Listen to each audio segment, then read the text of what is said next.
Bienvenue à Vivre pleinement sa vie. Je suis si heureuse que vous soyez avec nous aujourd'hui parce que ça ne me ferait aucun bien de parler aux gens s'il n'y a personne qui regarde. Nous parlons de la peur, une chose dont nous faisons tous l'expérience dans nos vies. Certaines personnes ont beaucoup de peur, d'autres n'en ont pas autant, mais tant que nous vivons, il y aura toujours des temps où la peur nous rendra visite, et la peur vient du diable. Dieu ne nous a pas donné un esprit de timidité, mais un esprit de force, d'amour et de sagesse. Et la seule chose qui, je pense, vainc en fait la peur est la foi. Quand la peur vient, ça ne veut pas dire que nous ne pouvons pas faire ce que nous croyons que nous sommes supposés faire. Ça veut juste dire que la peur essaye de nous arrêter de le faire. Mais vous pouvez toujours le faire même si vous ressentez la peur. Donc le titre de ce message est du livre que j'ai écrit à ce sujet est « Agissez malgré la peur ». Vous pouvez faire des choses même si vous ressentez la peur. J'ai une amie qui avait peur de monter dans l'avion et son mari voyage tout le temps pour son travail. Et leurs enfants avaient grandi, et elle aurait pu faire tellement de voyages avec lui et ils auraient pu ajouter quelques jours pour du temps ensemble ou des vacances. Mais elle n'irait pas, sauf s'ils conduisent. Donc parfois, ils faisaient vraiment de longs voyages, de plus de 20 heures en voiture, juste pour qu'elle puisse y aller. Et donc, elle m'a entendu dire « agissez malgré la peur ». Et à un point donné, elle a décidé qu'elle ferait juste cela. Elle le ferait malgré la peur. Et elle m'a dit que les premières quelques fois qu'elle est montée dans l'avion, elle a senti qu'elle allait vomir, elle était anxieuse. Elle a senti qu'elle aurait une crise de panique, mais elle a persévéré et a dit « Non, je ferai cela même si je dois le faire dans la peur. » Et vous savez quoi maintenant? Elle n'a plus peur de voler du tout et elle va avec son mari tout le temps, et il passe beaucoup de bon temps. Ne laissez pas la peur voler votre vie. Ne laissez pas la peur voler vos relations. Ne laissez pas la peur voler votre joie. Dieu veut que vous ayez une bonne vie. Mais une chose est sûre, vous avez un ennemi, son nom est Satan, ou le diable, et il ne veut pas que vous profitiez de votre vie. Il veut que vous ayez peur tout le temps. Et parfois, quand nous avons le plus peur, c'est là que nous attendons que Dieu fasse quelque chose. Peut-être que vous avez prié, vous étiez plein de foi et vous étiez sûr que Dieu allait faire ce que vous avez besoin qu'il fasse, mais ça fait longtemps depuis que vous avez prié cette prière. Et donc, le doute s'infiltre et les mensonges de Satan viennent régulièrement. Ça n'arrivera pas, ça n'arrivera pas. Je ne sais pas. Tout ce que vous entendez peut-être, Dieu est en colère contre vous. Votre foi n'est pas assez forte. Il pourrait y avoir tellement de mensonges que vous ne pourriez même pas les compter, mais c'est là que vous avez besoin d'avoir la foi. Paul a écrit à Timothée et a dit « Tu dois combattre le bon combat de la foi ». Et nous combattons, mais c'est un combat différent du genre de combat que les gens ont dans le naturel. Nous levons le bouclier de la foi, qui est une partie de l'armure spirituelle dont Dieu parle dans Éphésiens chapitre 6. Et nous disons, qu'importe ce que je ressens et combien ça fait longtemps, je crois Dieu. Je ne sais pas pourquoi certaines choses prennent plus longtemps que d'autres. Parfois, je prie pour quelque chose et il répond avant la fin de la journée. Puis je prie des prières, et le temps que Dieu y réponde, j'oublie que je les ai priées, et il doit me rappeler. Tu ne te rappelles pas quand tu as prié cette prière? Je ne sais pas, seul Dieu connaît le moment. Et si vous voulez avoir de la paix et profiter de votre vie, vous devez croire que le temps que Dieu choisit est parfait pour vous. Le psalmiste a dit « Mes destinées sont dans ta main ». Et l'une des choses par lesquelles nous passons tout le temps, et nous avons cette question tout le temps, Dieu, quand Dieu? Quand Dieu, quand? Quand est-ce que nous y arriverons? Eh bien, vous savez, ça fait partie du niveau de bébé de la chrétienté. Rappelez-vous, si vous avez des enfants, quand ils étaient petits et vous alliez en voiture, est-ce qu'on y est? Est-ce qu'on y est? Quand est-ce qu'on arrive? Quand est-ce qu'on arrive? Et Dieu préférerait entendre je sais que tu agiras exactement au bon moment. Si vous pensez que Dieu n'a pas encore manifesté votre percée, ça ne veut pas dire qu'il ne travaille pas dessus. L'une des choses que j'ai apprises à dire quand le doute vient à moi est « Dieu travaille ». Au lieu de « Dieu, est-ce que tu ne fais rien » ou « Pourquoi ne fais-tu rien ?» Ne dites pas cela, parce que Dieu travaille toujours pour vous. Dites « Dieu travaille ». Dieu nous donne des désirs, il nous donne des rêves et de l'espérance pour nos vies. Mais il cache le moment exact où ces choses se manifesteront. Ceci, il le garde dans sa sagesse. Pourquoi Dieu nous cache-t-il quand est le bon moment?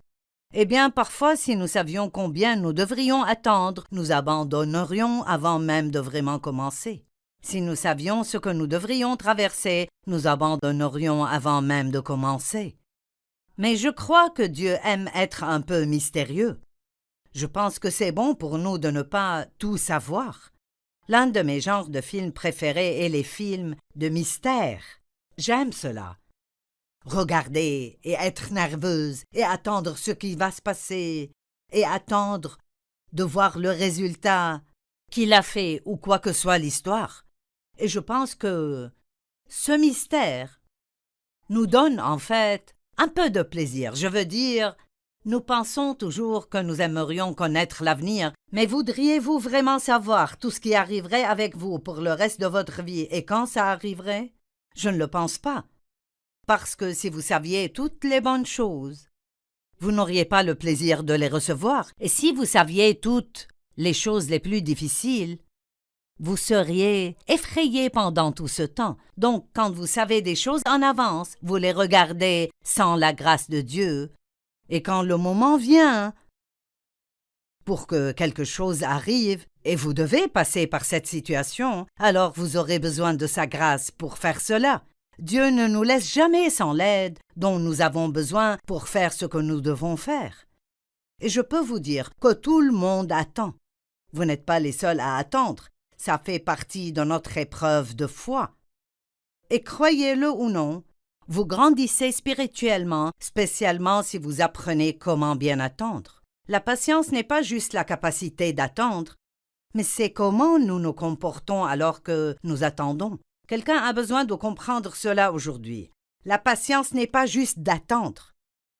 Si Dieu dit « attendez », vous allez attendre, mais vous pouvez attendre comme il faut, ou vous pouvez attendre d'une façon qui vous rendra misérable. Donc l'attente n'est pas juste d'attendre que quelque chose arrive, ou la patience n'est pas cela non plus, mais une personne patiente sait comment agir alors qu'elle attend. Donc ce que nous devons faire alors que nous attendons est de dire « Dieu, j'ai confiance en toi, je crois que ton plan pour ma vie est bon et que le moment que tu choisis dans ma vie est parfait. » Moïse a attendu 40 ans avant que Dieu ne l'utilise pour amener la délivrance à son peuple. Dieu lui a parlé et il a agi avant le temps et il a essayé d'aider les gens avant que ce ne soit le bon moment. Et il a fini par être accusé de certaines choses et il a fui et est parti d'Égypte et a vécu dans le désert pendant 40 ans. Puis Dieu l'a appelé à faire ce qu'il lui avait mis dans le cœur de faire 40 ans avant cela. Rappelez-vous, personne ne lui a dit de fuir, mais il a fui. Il a fui et est allé dans le désert. Savez-vous que le mot « peur » ne veut pas dire frémir ou trembler ou être nerveux? Le mot « peur » veut dire se dérober ou s'enfuir. Donc quand Dieu dit dans sa parole « Ne craignez point, car je suis avec vous », ce qu'il dit vraiment est « La peur viendra à vous, mais quand vous la ressentirez, ne vous enfuyez pas. Restez ferme et voyez le salut du Seigneur qu'il vous donnera. » Aujourd'hui, je me demande combien d'opportunités Dieu a mis devant vous de faire de grandes choses. Et pourtant, vous aviez peur de l'inconnu. Alors vous êtes resté dans ce que vous pensez être la zone sûre. Mais ensuite, si vous regardez votre vie, vous sentez qu'elle était ennuyante, pas d'aventure, pas d'enthousiasme. Eh bien, vous savez quoi? C'est de votre propre faute parce que si vous ne marchez pas dans les choses pour lesquels Dieu vous a appelé, vous ne ferez jamais l'expérience de la vie qu'il a pour vous. Je dis toujours, allez et découvrez. Souvent, les gens ne savent pas ce que c'est que Dieu veut qu'ils fassent. Je ne sais pas ce que Dieu veut que je fasse. Vous savez, quand je suis entrée dans une relation sérieuse avec le Seigneur, dans les années 70, Dieu avait touché ma vie et rempli de la puissance du Saint-Esprit. J'avais été chrétienne depuis longtemps, mais là, je suis devenue une chrétienne ardente. Je veux dire, je voulais servir Dieu. Mais je ne savais pas ce qu'il voulait que je fasse. Je ne savais pas en ce temps-là que j'étais appelée à enseigner la parole. Donc n'importe quelle opportunité qui se présentait devant moi, je la prenais, je l'essayais. L'une des premières choses que j'ai faites dans mon ministère pour Dieu était d'aller avec un groupe de personnes de mon église les samedis matins au centre-ville de Saint Louis, qui est la ville où je vis, et nous distribuons des tracts. Pour être honnête, je n'étais pas appelée à faire ça. C'était difficile pour moi, mais c'était une opportunité et j'ai pris l'initiative de le faire. L'une des choses suivantes que j'ai faites était de travailler à la garderie. Ils demandaient des personnes pour aider le dimanche matin. Et très vite, et moi et les enfants, nous savions que je n'étais pas appelée à la garderie. Mais la première fois où j'ai essayé d'enseigner, mon Dieu, j'avais trouvé ma place. Vous savez, vous devez trouver votre place. Vous devez trouver la place qui est pour vous, la place qui est convenable à l'intérieur de vous et où vous êtes bien. Dieu ne vous appellera pas à faire quelque chose où vous devez être misérable tout le temps, alors que vous le faites. Donc je dis, sortez et découvrez ce que Dieu veut que vous fassiez. Vous seriez surpris par ce dont vous êtes capable si vous faites juste un pas et vous découvrez ce que Dieu peut faire à travers vous. Vous ne découvrirez jamais cela si vous n'êtes pas prêt à avoir tort. Je veux que vous m'écoutiez.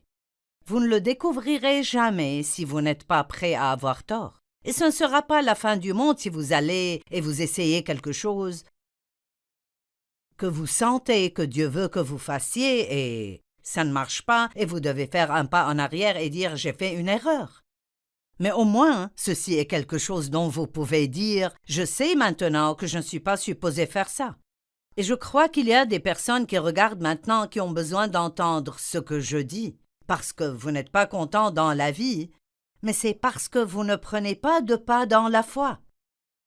Vous n'avez pas d'aventure parce que vous vivez beaucoup trop dans la peur. Votre nouvelle attitude dans la vie doit être « je ne craindrai pas ». Vous pouvez ressentir la peur, mais vous ne succomberez pas à la peur parce que Dieu est avec vous. Joseph a attendu 14 ans. Dieu lui a donné un rêve, et de là, les choses ont mal tourné. Sentez-vous parfois que Dieu vous parle et après cela, ce n'est rien d'autre qu'un problème après l'autre? J'ai eu cette expérience et Joseph l'a eu aussi. Il a eu un rêve et il l'a partagé avec ses frères et ils étaient jaloux. Donc ils sont allés à la chasse avec lui et ils ont fini par le vendre à des vendeurs d'esclaves et ont tué un animal et ont mis de son sang sur sa tunique et ont dit à son père qu'un animal l'avait tué. Eh bien, il s'est retrouvé en Égypte et partout où Joseph allait, Dieu lui donnait la faveur. La Bible dit que les frères de Joseph le haïssaient et ils le haïssaient de plus en plus, mais Dieu était avec lui. Dieu était avec lui. Vous voyez, qu'importe qui est contre vous et qu'importe qui vous dit que vous n'êtes pas suffisant et que vous ne pouvez pas et que vous ne pourrez jamais, si Dieu est avec vous, vous pouvez faire tout ce que Dieu vous demande de faire. Il est temps de vivre une vie plus courageuse. Il est temps de sortir et de découvrir tout ce dont vous êtes capable. Abraham a attendu 20 ans après que Dieu lui a donné la promesse qu'il aurait son propre enfant. Et quand on parle de quelqu'un qui avait de bonnes raisons de ne pas croire ce que Dieu a dit, c'était Abraham et Sarah. Elle avait dépassé l'âge de la fertilité. Il avait presque 100 ans et à cet âge, il ne pouvait pas être le père d'un enfant. Et pourtant, Dieu a dit, je vais te donner ton propre enfant. Et la Bible dit qu'Abraham a cru Dieu, et à cause de cela, l'Éternel le déclara juste. Vous voulez être juste devant Dieu? Croyez. Être juste devant Dieu ne veut pas dire tout faire comme il faut, c'est de croire en celui qu'il a envoyé. Jean 6, 28 et 29 nous donnent une merveilleuse explication de ceci quand les disciples ont dit « Que devons-nous faire pour accomplir les œuvres de Dieu? Que devons-nous faire pour lui être agréable ?» Et la réponse était « L'œuvre que Dieu attend de vous, c'est que vous croyiez en celui qu'il a envoyé. » Donc Abraham avait une situation impossible. Mais bien que des choses soient impossibles pour l'homme, toutes choses sont possibles avec Dieu. Mais il a attendu. Pendant 20 ans, il a attendu. C'est une longue période pour tenir ferme devant la peur. Mais il a cru en Dieu et à cause de cela, l'Éternel le déclara juste. Je répète, vous voulez être juste devant Dieu? Croyez-le. Faites-lui confiance. Croyez que Dieu travaille pour vous et qu'il a un bon plan pour votre vie. Et même quand vous péchez et vous fautez, croyez que quand vous demandez le pardon, que Dieu vous pardonne et qu'il enlève le péché aussi loin que l'Est et de l'Ouest. Parfois, je peux enseigner un message sur la foi et ensuite me retrouver à douter de si mon message sur la foi était bon. Donc nous devons tous prendre des décisions tout le temps de rester dans la foi. J'ai reçu un appel de Dieu de faire ce que je fais maintenant en février 1976. Et si vous voulez compter, ça fait déjà assez longtemps. 45 ans, 46 ans, quelque chose comme ça. Et j'ai commencé très modestement. Ne méprisez pas le jour de petits commencements. Pendant 5 ans, j'ai enseigné une étude biblique à la maison avec 25 personnes. 5 ans! Et j'avais quitté un travail à temps plein où je gagnais beaucoup d'argent pour pouvoir préparer, pour pouvoir enseigner parce que je ne suis pas allée au collège. Je n'avais pas l'éducation, je ne savais pas quoi faire, mais Dieu m'a assuré qu'il le savait et que si je fais un pas dans la foi, il fera marcher cela. Et il l'a fait. Et pendant 5 ans, les gens sont venus, puis j'ai senti que Dieu voulait que je laisse cela.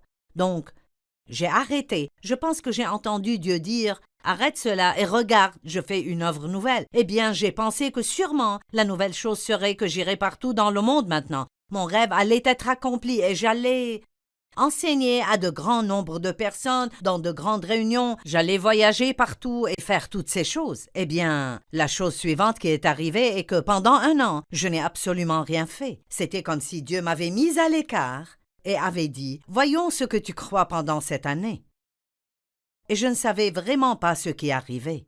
Mais maintenant, quand je regarde en arrière, je vois que ce que Dieu a fait en moi était quelque chose qui devait être fait avant qu'il ne puisse me promouvoir à un autre niveau. Parce que j'avais des problèmes comme je me comparais à d'autres personnes, et Dieu devait me donner la confiance d'être moi-même avant de me laisser faire le ministère qu'il avait pour moi. Il ne voulait pas que j'essaye de copier ou d'être comme quelqu'un d'autre. Il voulait que je le suive. Ensuite, j'ai travaillé à une église pendant 5 ans sous la direction de quelqu'un d'autre.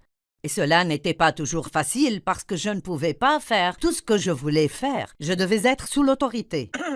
Et je dis souvent que vous devez vous soumettre à l'autorité pour apprendre l'autorité. Donc j'ai travaillé là pendant 5 ans, j'avais un bon travail, j'avais une réunion là où 500 personnes venaient chaque semaine et j'ai pu faire beaucoup de prédications quand le pasteur n'était pas là et j'avais beaucoup d'amis et c'était un bon travail. Et ensuite Dieu m'a dit de quitter et que je devais aller au nord, au sud, à l'est et à l'ouest. Le problème était que personne ne me connaissait là-bas. Et j'ai pensé, eh bien où est-ce que j'irai? Oh mon Dieu! Quand j'ai quitté, j'étais si enthousiasmée à l'intérieur et si effrayée à l'extérieur. Avez-vous jamais ressenti cela? Vous devez suivre ce qui est à l'intérieur. C'est pourquoi Dieu vous donne la paix à l'intérieur et ce que vous savez être bon à l'intérieur et ce que vous voulez faire, pas la chose que votre chair vous dit de faire. Et oui, j'avais très peur. Ça a pris longtemps avant que nous ne commencions à avoir des engagements de prédication et puis quelques stations radio, et puis nous voyagions en voiture parce que nous n'avions pas assez pour payer l'avion. Et je ne vous dirai pas toute l'histoire, mais c'était une longue aventure, et c'était une aventure dans la foi. Et aujourd'hui, parfois, j'aimerais passer du temps avec des personnes et leur dire l'histoire entière parce que les gens pensent, vous savez, ils devraient avoir de l'argent et avoir ceci et avoir cela, et je pense juste la foi.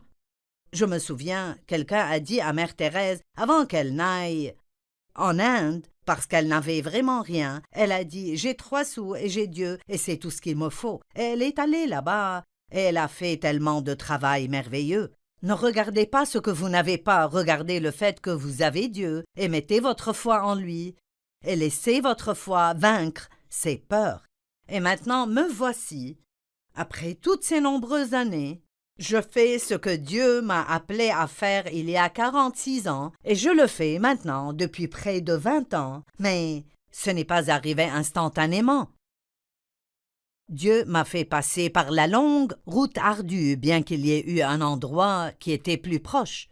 Quand Dieu a sorti les Israélites de l'Égypte, la Bible dit dans Exode 13-17, lorsque Pharaon laissa aller le peuple, Dieu ne le conduisit point par le chemin du pays des Philistins, quoique le plus proche, car Dieu dit le peuple pourrait se repentir en voyant la guerre et retourner en Égypte. Maintenant, ceci est très important parce que quand Dieu vous fait passer par la longue route ardue, c'est en fait une éducation pour ce que vous ferez un peu plus tard. Vous devez aller à l'école du Saint-Esprit avant d'être prêt à être envoyé dans ce que Dieu vous a appelé à faire. Et donc Dieu leur a dit qu'il allait les prendre à la terre promise et qu'ils devaient y entrer et la posséder. Eh bien, vous savez, ça sonne comme « nous y entrerons et elle est à nous ». Mais j'étais si ébloui quand j'ai étudié le mot « posséder ». J'ai découvert qu'il veut dire, en fait, déposséder les occupants actuels. Donc il les a menés par la longue route ardue parce qu'ils n'étaient pas prêts pour la guerre. Ils allaient devoir prendre la terre. Dieu la leur avait donnée, mais ils devaient la prendre. De la même façon, Dieu a déjà préparé une vie si merveilleuse pour vous, mais vous devrez aller la prendre. Vous ne pouvez pas juste attendre que tout vienne à vous. Vous devez écouter la parole de Dieu qui vient à vous, dans votre cœur. Assurez-vous qu'elle est conforme à l'Écriture et ensuite faites un pas dans la foi et faites tout ce que Dieu vous a demandé de faire. Il ne vous laissera pas et ne vous abandonnera pas. Eh bien, Dieu les a entraînés quand ils étaient dans le désert. Et les choses étaient difficiles, ils ont dû dépendre de Dieu pour vraiment tout. Ils n'avaient pas de nourriture ni d'eau, et ils avaient passé plusieurs années où Dieu leur envoyait de la nourriture appelée la manne chaque jour, et ils ne pouvaient même pas en prendre un peu, et le garder pour plus tard, ils ne pouvaient en prendre qu'assez pour une seule journée, excepté quand elle venait pour le sabbat, et parce qu'ils ne pouvaient pas travailler le jour du sabbat, ils pouvaient en prendre pour 2 jours le jour précédent. Si vous pensez vraiment à certaines de ces choses, imaginez combien ce serait difficile, parce que ce qu'on pourrait penser est si Dieu n'en envoie pas demain. Mais s'ils en ramassaient plus qu'il ne le faut pour ce jour, ça pourrissait et puait. Je pense que certaines personnes ont des vies puantes parce qu'elles ne sont pas prêtes à suivre la direction de Dieu et elles essayent toujours de pourvoir pour elles-mêmes ce que seul Dieu peut leur donner s'ils mettent leur foi en Dieu. Je vais le redire parce que quelqu'un en a besoin. Certaines personnes essayent de pourvoir pour elles-mêmes ce que seul Dieu peut donner. Et vous devez commencer à faire confiance à Dieu et à vivre par la foi.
précédent. Si vous pensez vraiment à certaines de ces choses, imaginez combien ce serait difficile, parce que ce qu'on pourrait penser est si Dieu n'en envoie pas demain.